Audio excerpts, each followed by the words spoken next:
Lorsque vous êtes dans une relation avec une personne qui a constamment le besoin d'avoir le dessus, c'est que cette personne a un problème. Je suis sûr que vous avez déjà été dans certains liens, dans certaines relations, collaborations avec des personnes qui, chaque fois, ok, même dans les petites choses, vous sentez que cette personne veut toujours avoir le dessus.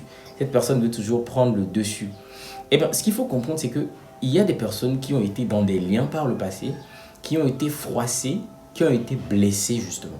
C'est-à-dire, c'est des personnes qui ont été doux, qui ont été tendres et tout. Eh bien, ils ne sont pas tombés sur les bonnes personnes. Et ce que ces personnes ont fait, c'est que ces personnes ont profité de la gentillesse de ces personnes. Les gens ont exploité la bonté de ces gens, la bienveillance de ces personnes-là. Et comme ces personnes ont souffert dans ces collaborations, ont souffert dans ces relations, et bien ce qu'elles se disent, c'est que maintenant que je suis dans une nouvelle relation, maintenant que j'entame une nouvelle relation, et bien ce qui se passe, c'est que ben, je vais devoir apposer une certaine rigidité. Je ne vais plus faire le doux comme je l'avais fait avant, parce que quand tu le fais, les gens te manipulent, les gens t'exploitent. C'est ce que cette personne se dit. Elle se dit, c'est parce que j'ai été gentil, c'est parce que j'ai été faible, c'est parce que j'ai ouvert mon cœur que cette personne a justement profité pour m'exploiter, pour me manipuler, pour me dominer. Donc moi, dans ma nouvelle relation, dans ma nouvelle collaboration, eh ben, je vais justement pas fléchir. Ce que je vais faire, c'est que je vais asseoir une certaine rigidité. Je ne vais pas fléchir. Je vais essayer moi aussi à mon tour d'avoir le dessus. Eh ben, il faut comprendre que pour ces personnes, c'est une façon pour elles de se protéger. Même si ce n'est pas la bonne façon de faire. Mais ces personnes, elles se disent clairement que moi, je vais me protéger en étant justement la personne qui ne fléchit pas. Okay, je vais prendre juste un exemple du côté comme des hommes, des femmes. Hein, mais je vais prendre beaucoup plus l'exemple des femmes. Vous allez avoir des femmes qui vont multiplier des relations qui ne sont pas très agréables. Une relation avec des personnes qui n'étaient pas très bienveillantes.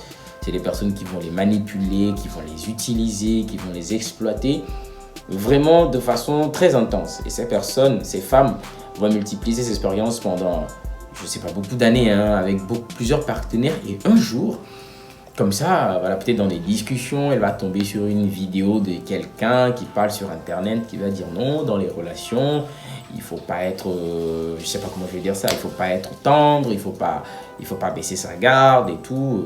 On sait comment ça fonctionne aujourd'hui. Hein. C'est là où c'est extrêmement dangereux lorsque nous avons des personnes qui vivent des traumas dans des relations et qui tombent sur certaines vidéos justement, qui sont juste des vidéos comme ça, hein, où ce n'est pas un entretien privé, où on peut expliquer les dessous de la chose. La personne tombe sur une vidéo, clairement, on lui dit « Attention, si tu tombes sur quelqu'un qui veut essayer peut-être de t'assujettir, il ne faut pas accepter, il faut riposter et tout. » Et cette personne va dire « Ah mais oui, justement, c'est parce que moi j'ai été trop bête dans ma relation. Voilà pourquoi mon partenaire, il m'a toujours utilisé, il m'a manipulé. Et donc maintenant que j'ai suivi cette vidéo, que j'ai compris ce que je dois faire, et bien c'est fini. Moi dans mes relations, plus personne ne va me dompter. » Donc vous allez avoir des femmes qui vont rentrer dans des relations qui maintenant sont avec des hommes qui probablement seront ceux-là qui vont faire l'affaire. Mais c'est des femmes qui vont développer une certaine rigidité, c'est incroyable. Ça dit, ça ne va pas fléchir un tout petit peu. Ça va limite poser des actions qui tirent vers un manque de respect. Juste parce que pour elle, elle se dit non. Tous les hommes, ou bien les hommes généralement, lorsque tu leur dresses la natte, c'est fini. Ils vont te monter sur la tête, ils vont devenir ci, ils vont devenir ça. Donc moi, je vais devoir être celle qu'on piétine toujours, celle à qui on manque de respect. Il n'en est rien. Comprenez la situation. Lorsque vous êtes avec des personnes comme ça, ou si vous êtes dans cette situation, c'est que vous avez justement un problème.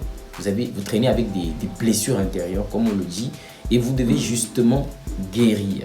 C'est-à-dire, vous devez comprendre que si aujourd'hui vous traînez avec des blessures intérieures, ce qu'il faut faire, c'est d'abord de comprendre, de retourner un peu, de voir des personnes qui sont des spécialistes dans le domaine, afin qu'on puisse travailler ensemble, que vous puissiez ramener les choses à la normale.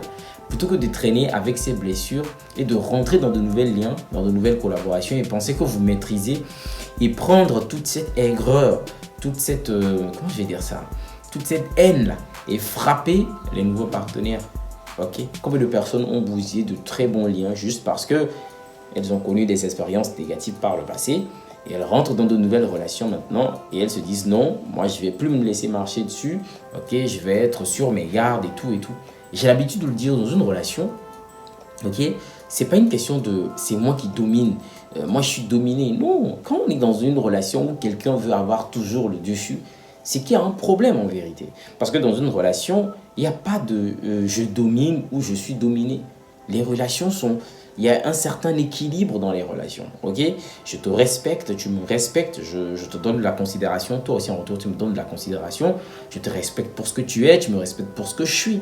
C'est pas une question de je dois dominer l'autre. Et toute cette volonté de dominer l'autre traduit énormément de manquements, énormément de failles, énormément d'insécurité, un manque de confiance en soi, un manque de leadership justement, parce que quand on a un certain niveau de leadership, qu'on a une certaine conscience de soi, une certaine estime de soi, une certaine confiance en soi, eh bien, l'autre n'est pas une menace. Les personnes qui veulent justement dominer, ce sont des personnes qui savent qu'elles ont un trou justement dans leur leadership et elles savent qu'elles ne peuvent pas naturellement asseoir de l'influence sur leur partenaire. Donc il va falloir justement procéder par un certain mécanisme qui va être la force. Okay? Là, on va utiliser beaucoup le statut, les statuts, l'autorité, les hommes qui disent bah, tu sais que moi je suis ton mari, tu te dois de me respecter, bah, c'est moi l'homme, tu te dois de te soumettre parce que c'est une femme, elle doit être soumise.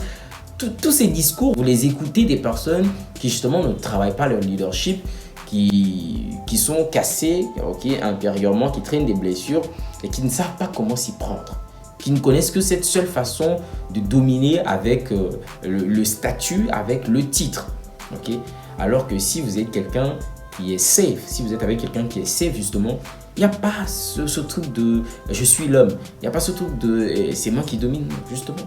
La question ne se pose pas. C'est comme j'ai l'habitude de dire, quand on a une certaine hauteur d'esprit et qu'on collabore avec une femme ou un homme, okay, c'est-à-dire que je veux parler de couple, ben, à aucun moment l'autre ne doit sentir que on me domine.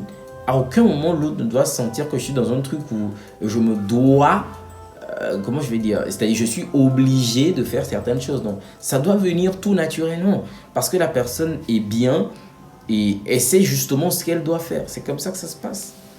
Okay? Et je le répète, ça ne veut pas dire qu'il n'y aura pas de difficultés, il n'y aura pas de disputes et tout. C'est pas ce que ça veut dire.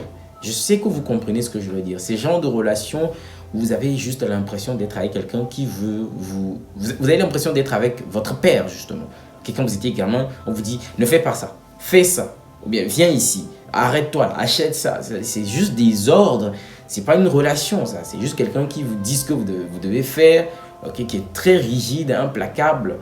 C'est pas agréable, c'est pas vivable. Quand vous êtes avec des personnes comme ça, c'est probablement des bases, des signes que vous n'êtes pas dans une relation qui est bien saine. Et il faut faire l'effort d'aider ces personnes à travailler sur elles, ou à la limite même éviter ces genres de collaboration parce que ce sont des choses qui peuvent potentiellement vous pourrir le quotidien, okay? Parce que vous allez être avec une personne qui va complètement vous couvrir, okay? Vous faire de l'ombre, va être un plafond pour vous parce que vous n'allez pas pouvoir vous développer jusqu'à un certain niveau parce que cette personne va toujours vouloir être la personne qu'on voit en premier. Cette personne va tout ramener à elle et va vouloir toujours être celui-là qui est le premier justement. Cette histoire de c'est moi le premier, c'est moi qui dirige et tout ça, ça va vous fatiguer dans la relation. Okay? Donc c'est ce que je voulais partager avec vous. J'espère que ce petit développement vous a éclairé un peu, vous a nourri. Si c'est le cas, laissez-moi un pouce bleu, un commentaire pour me dire ce que vous en pensez vous. Et on se dit probablement à la prochaine dans une nouvelle vidéo.